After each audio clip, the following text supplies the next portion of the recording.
Что бы ты съел в свой последний день на земле? Для большинства из нас вопрос философский. Для них выбор из тюремного меню. Заключенные по всему миру получают право на так называемый последний ужин. И вот где начинается странное. В Техасе серийный убийца Джеймс Эдвард Смит потребовал банку грязи. Он уверял, что это вуду-пыль, необходимая для магического ритуала перехода души. Тюремные власти отказались, вместо этого он получил обычную чашку йогурта. Ни одного укуса он так и не сделал.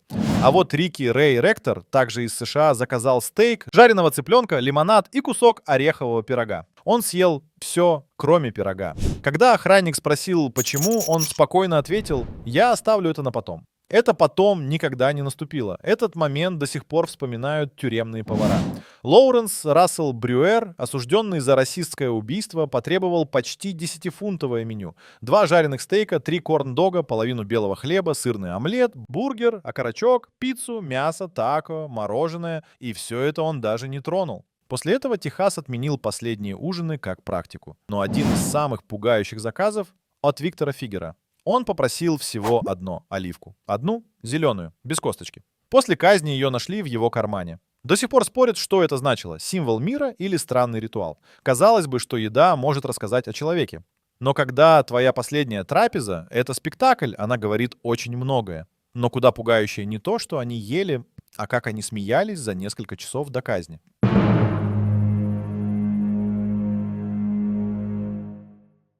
Тюремные надзиратели нередко говорят: самые страшные не те, кто плачет в последнюю ночь, а те, кто смеется. Смеется так, как будто знает что-то, чего не знаешь ты. Так было с Джоном Уэйном Гейси, клоуном-убийцей из Чикаго. В последние часы он шутил с охраной, рассказывал анекдоты, а перед инъекцией сказал: «Поцелуйте меня в зад». Эта фраза стала мемом в полицейских отчетах. Джозеф Пол Франклин, белый супремасист, убивший более 20 человек, вел себя настолько спокойно и весело, будто его ждал отпуск, а не смерть. Он отказался от последнего ужина, заявив: «Я на диете».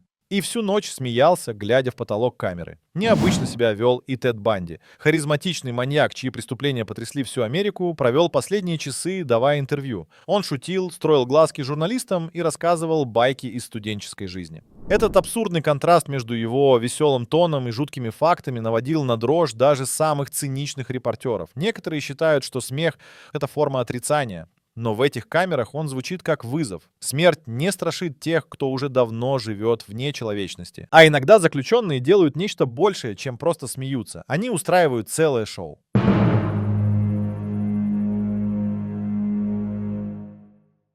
Некоторые преступники не уходят тихо. Они превращают свои последние минуты в спектакль, в котором зрители, охранники, врачи, свидетели — лишь статисты. Карл Панцром, признанный одним из самых жестоких убийц в истории США, перед казнью отказался сотрудничать с палачами. Он выкрикнул: «Спускайте уже чертову ловушку! Я мог бы убить дюжину, пока вы тут тянете!» Ему казалось, что он главный герой в трагикомедии. В Японии преступник по имени Томинага перед тем, как быть повешенным, начал громко петь военный гимн. Он не остановился даже тогда, когда его вели к петле. Стражи вспоминали: «У нас ощущение было, будто мы казним актера». В Колумбии мужчина, обвиненный в массовых убийствах, надел на себя самодельную маску и закричал: «Смерть не конец! Я вернусь!»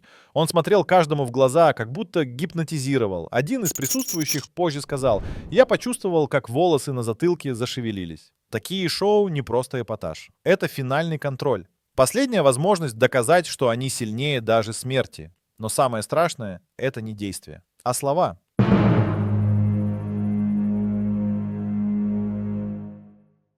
Последние слова осужденных — отдельный жанр человеческой психологии. Кто-то говорит поэзию, кто-то ругается, а кто-то до последнего врет. Тимоти Маквей, устроивший теракт в Оклахоме, перед смертельной инъекцией произнес всего 2 слова: «Я готов». Но перед этим он оставил записку с цитатой из поэмы «Непокоренный», заканчивающейся словами: «Я хозяин своей судьбы, я капитан своей души». Гарри Аллен, канадец, обвиненный в двойном убийстве, произнес: «Жизнь — это игра. Я проиграл, но я играл по своим правилам». Его голос был холоден, но спокойствие его взгляда заставило содрогнуться даже врача. В Иране заключенный, повешенный на площади, закричал: «Я невиновен! Вы казните правду!». Толпа, замершая в тишине, слышала это как приговор самому суду. Но были и такие, кто перед смертью шептал: «Спасибо, мама, прости», или просто «Тишина». Эти слова навсегда остались эхом в залах смертей, а есть те, кто не говорил вовсе. но вместо слов оставлял за собой ритуалы, от которых холодеет кровь.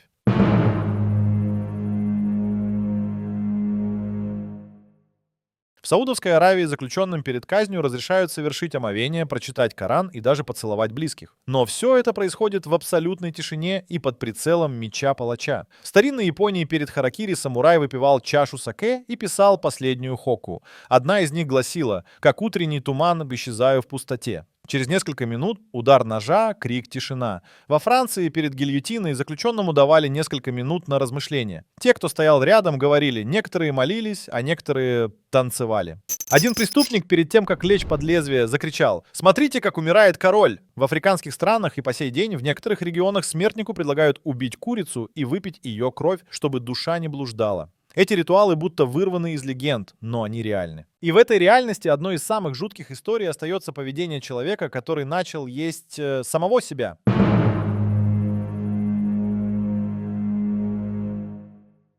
Некоторые преступления настолько чудовищны, что сам преступник становится своего рода проклятием. Один из таких случаев — история Андре Томаса из Техаса. Его имя не забывает никто, кто хоть раз слышал о нем. Андре убил свою жену, их общего ребенка и пасынка. Причем с особой жестокостью. Он вырезал сердца жертв.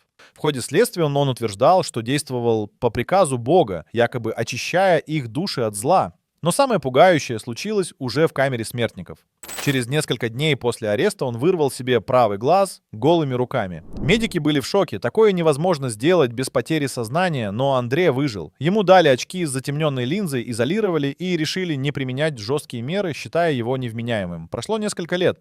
Когда суд все же утвердил его приговор, за сутки до казни Андре вырвал себе второй глаз. И вот где самое ужасное, съел его, да, буквально проглотил. Психиатры заявили, что у него религиозный психоз.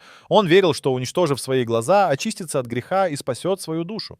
Но за пределами психиатрических терминов осталась одна реальность. Человек в камере ожидания смерти лишил себя зрения, чтобы не видеть ни этого мира, ни следующего. После этого в США долго обсуждали вопрос, можно ли казнить человека, который полностью безумен. Его не казнили, он до сих пор жив, но его история словно зазеркалье ада. А некоторые преступники не трогали себя. Они оставляли после себя слова, написанные в тишине, письма, от которых невозможно оторваться.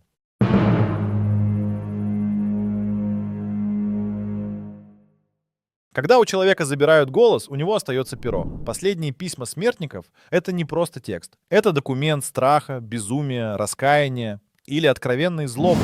Айлин Уорнес, первая женщина-серийный убийца в США, в своих последних посланиях утверждала, что ФБР использовало ее как подопытного кролика. «Я отправляюсь на корабль НЛО, за мной придут в полночь», — написала она. Некоторые считают, что это была ирония. Другие, что сумасшествие. Убийца по имени Уэсли Аллан Дот написал родителям своих жертв: «Я не прошу прощения. Я признаю, что наслаждался тем, что делал. Я был дьяволом в теле человека». Его письмо не публиковали долгое время. Слишком мрачно даже для архивов. Но были и другие. Джон Спиро, казненный в Вирджинии, написал своей дочери: «Папа уходит. Не бойся смерти. Она спокойнее, чем тюрьма». Это письмо зачитали на ее свадьбе много лет спустя. Эти строки не из учебников и не из фильмов. Это застывшее дыхание перед тьмой. Каждое письмо как послание из мира, где больше не звучат голоса. Но есть те, кто ушел в полную тишину. Без писем, без слов. И это еще страшнее.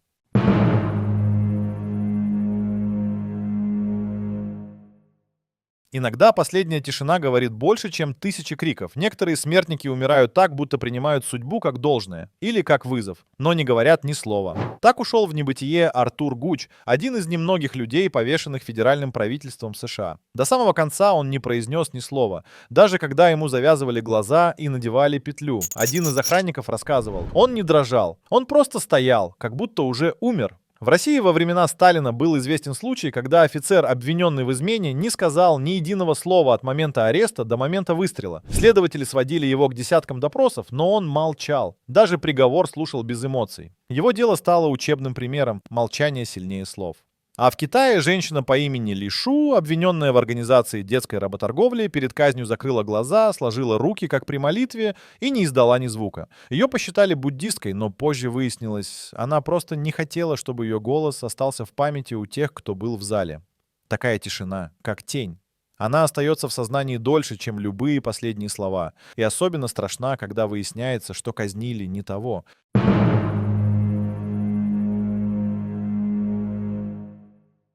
Ошибки в правосудии случаются, но когда речь идет о казни, цена ошибки невосполнима. А такие случаи были, есть и будут. Кирк Бладсуорт — первый человек в США, оправданный после вынесения смертного приговора благодаря ДНК-тесту. Он провел 9 лет в камере смертников. Все это время он утверждал, что невиновен. Его почти казнили. Только за несколько дней до даты приговора пришли новые улики, которые подтвердили, он не совершал преступления. В Японии в середине 20 века казнили мужчину по имени Ивао Хакамада. Только через 40 лет выяснилось, что доказательства были подделаны. Его сестра все эти годы писала в суд, но никто не слушал. Адвокаты, узнавшие об этом спустя десятилетия, назвали это японским позором. В США Рубин Картер, известный как Ураган, был осужден за убийство, которого не совершал. Его дело стало настолько резонансным, что о нем сняли фильм. Но Картер выжил, а вот другие нет. Каждый из них — трагедия. Не только их, но и всей системы. Смертная казнь не допускает ошибок. Но ошибки бывают. А что, если человек сам не боится ошибиться? Что, если он умирает с улыбкой?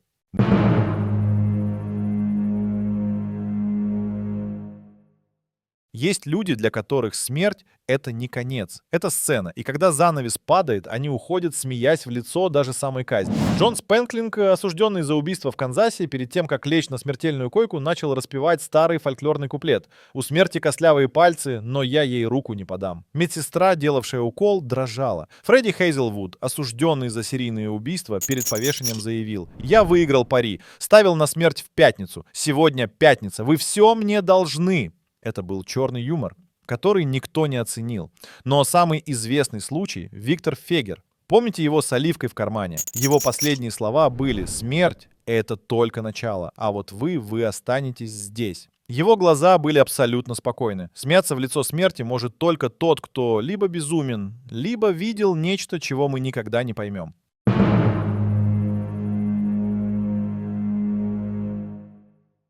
У некоторых заключенных не было раскаяния, не было сожалений, у них была только злоба, кипящая, необузданная, превращенная в оружие, и их последние минуты стали местью.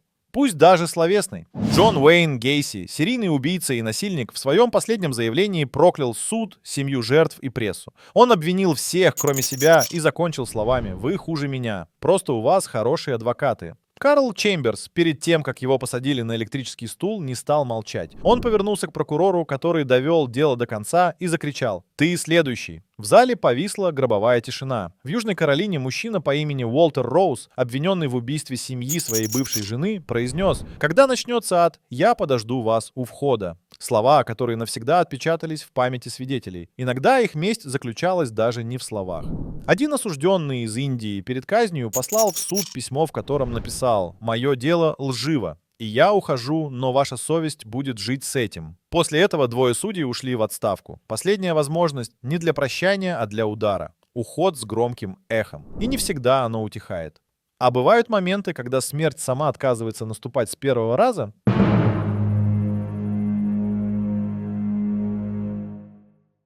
Ошибки при казни — одна из самых жутких тем. Смерть, которая не приходит с первого раза, звучит как сюжет фильма ужасов. Но это было на самом деле. Уилли Франсис, 16-летний парень из Луизианы, в 1946-м сел на электрический стул и выжил. Из-за технической ошибки ток прошел, но не убил. Его трясло, он кричал, но остался жив. Его вытащили, отложили казнь, через год повторили. И на этот раз стул сработал.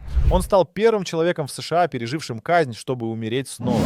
В Огайо Роммел Брум в 2009-м пролежал на столе 2 часа. Медики пытались ввести смертельную инъекцию, но не могли найти вену. Он кричал, извивался, умолял остановить. В итоге процедуру отменили. Его вернули в камеру. Он дожил еще 11 лет. И умер от естественных причин, так и не дождавшись второй попытки. В Иране мужчина, обвиненный в убийстве, выжил после повешения. Его признали мертвым, но в морге он зашевелился. Родственники жертвы заявили, что он получил прощение от Аллаха. Его отпустили. Смерть иногда срывает спектакль. И тогда вопросы становятся острее, чем меч палача. А что происходит со сценой после занавеса? С теми, кто остается, с телами?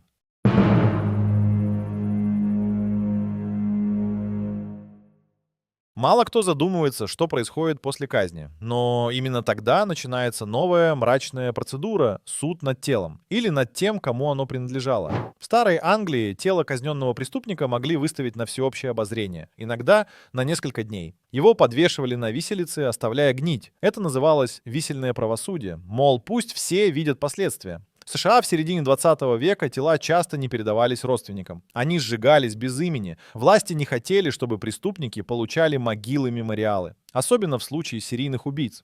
В Китае казненным иногда вырезали органы для донорства. Без согласия. Это продолжалось до 2000-х. Международные скандалы не могли полностью остановить практику. Иногда тела даже теряли.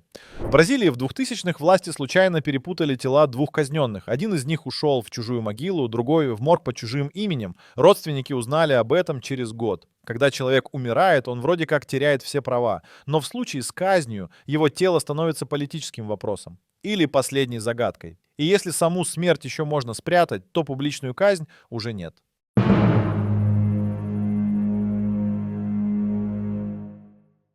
Публичные казни — одно из самых древних и самых мрачных зрелищ. В них переплетались страх, контроль и развлечение. В Саудовской Аравии на площади города Рияд казни проводились на глазах у сотен людей. Меч поднимался и опускался. В течение долгих лет это считалось допустимым элементом культуры. Только с появлением камер мобильных телефонов практика была вынесена за пределы королевства. Во Франции последняя публичная гильотина сработала в 1939-м. Толпа аплодировала. Сцена была настолько реалистичной, что несколько зрителей упали в обморок. Но все было по закону. В Северной Корее рассказывали о казнях на стадионах перед десятками тысяч зрителей. Человека выводили, зачитывали приговор и стреляли.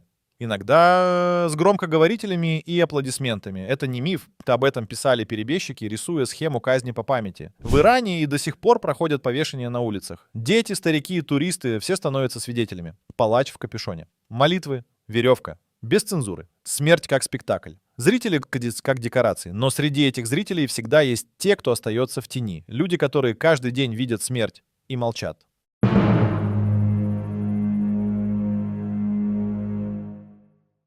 Тюремщики, палачи, медики, свидетели. Они не в центре событий, но без них казни бы не случались. Их называют по-разному, но в историях смертников это невидимая армия. Охранник из Техаса по имени Кевин Джонс сопровождал более 30 смертников. Он рассказал, что один из заключенных перед казнью пожал ему руку и сказал: «Ты последний человек, который смотрел на меня без ненависти». После этого Джонс ушел с работы. Палач из Таиланда, оставаясь анонимным, дал интервью спустя 10 лет. «Я не спал по ночам. Их лица снились. Я никогда не знал, кто был хуже, они или я». Женщина-медик, вводившая смертельные инъекции в Огайо, сказала: «Руки тряслись каждый раз. Но я думала, если это не сделаю я, сделает кто-то хуже». Некоторые из них записывали имена, вели списки, хранили тайны, были палачами, которых никто не видел. Но однажды один из них не смог.